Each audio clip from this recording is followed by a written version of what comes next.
Do your research, look around, don't give up.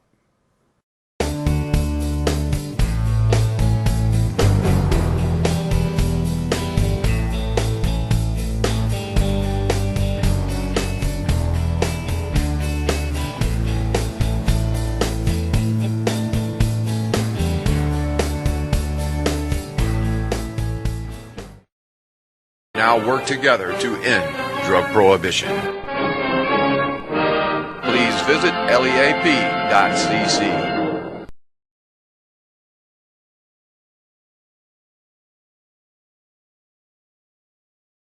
My name is PaulArmentano. I'm the Deputy Director of the National Organization for the Reform of Marijuana Laws. I'm also the co-author of the book Marijuana is Safer, So Why Are We Driving People to Drink? Well, the public's understood this for some time, but we've seen a major cultural shift in public perception over the last 1 to 2 years, where the percentage of Americans who now respond on national polls and say that they believe marijuana should be taxed and regulated in a manner similar to alcohol, we're now pushing nearly 50%.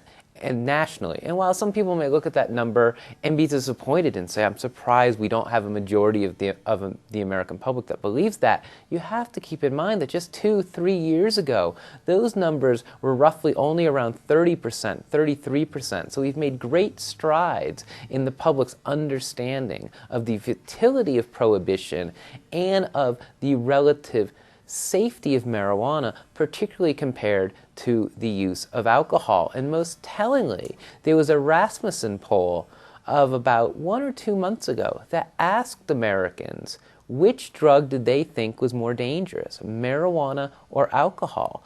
And 52% of those that answered that poll said that in fact alcohol is the more dangerous drug. And I think that explains why we're seeing this shift in public opinion. This issue has been looked at around the globe. The World Health Organization several years ago commissioned a study. They wanted to look at the social impact on both health and cost to a society of the use of alcohol, tobacco, and marijuana. And they found, not surprisingly, that the actual cost to a society were far less those costs that were associated with marijuana versus those costs that were associated with alcohol. And you see this again and again. Australia did a similar study. There's been similar studies conducted in Canada, and there's been some state studies conducted in this country as well. They all consistently come out with the same results. And when we're talking about risks to the consumer, I would argue that as a society, we report the potential risks of alcohol. I think most people would be shocked to learn that even 1 drink a day over the course of 5-6 days a week greatly increases a person's chance of coming down or being diagnosed with cancer. Ethanol, the psychoactive ingredient in alcohol, is carcinogenic. But as a society, we tend not to have that conversation. And I think we really need to begin to have that conversation. We have drawn an arbitrary line that puts marijuana on the illegal side of things and has put alcohol on the legal side of this equation.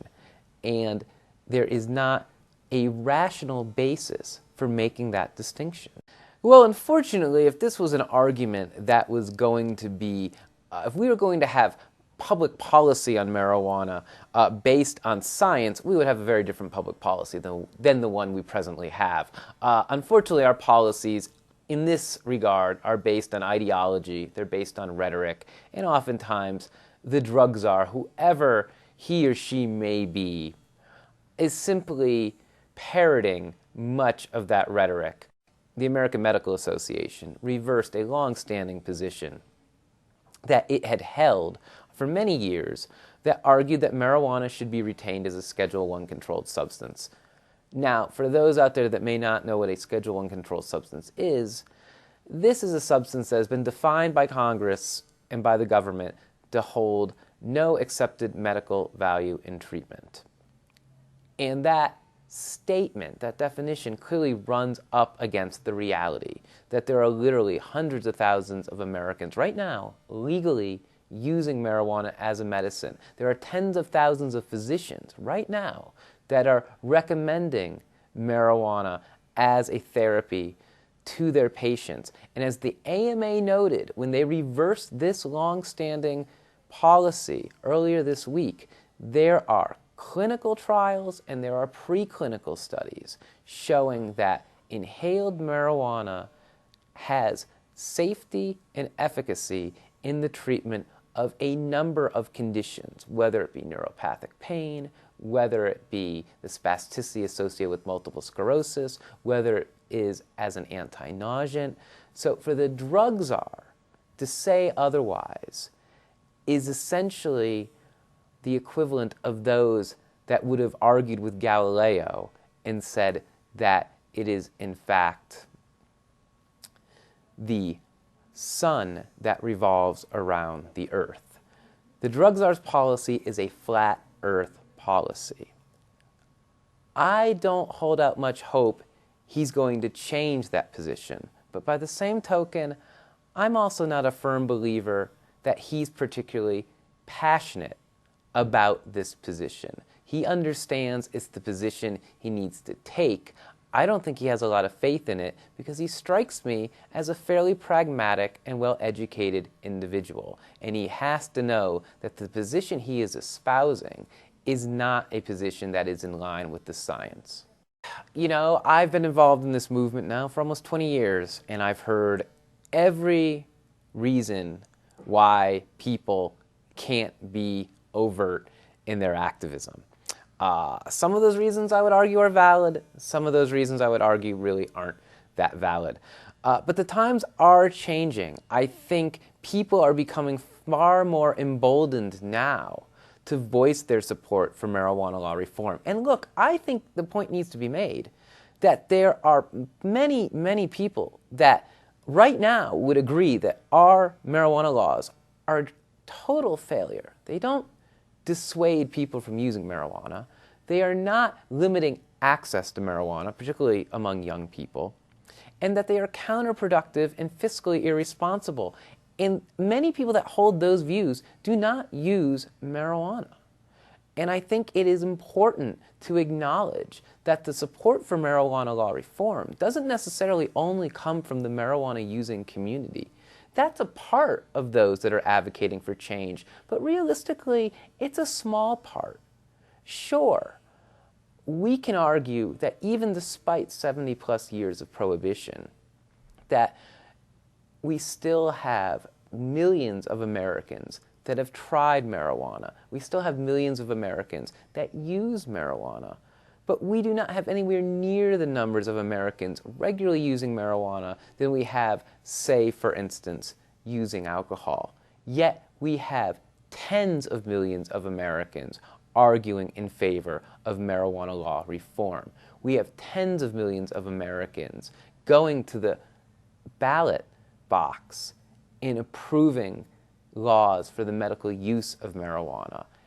So this is an issue that affects all Americans, not just a minority of the marijuana-using community. And the futility of this war on marijuana consumers is being acknowledged not just by the consumers themselves, but by society as a whole. Yeah, and NORML's website, for those that want to learn more about the organization, is www.norml.org.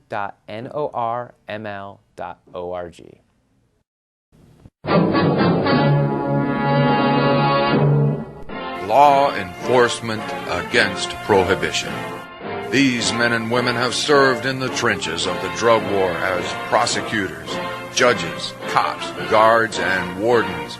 They have seen firsthand the utter futility of our policy and now work together to end drug prohibition. Please visit leap.cc.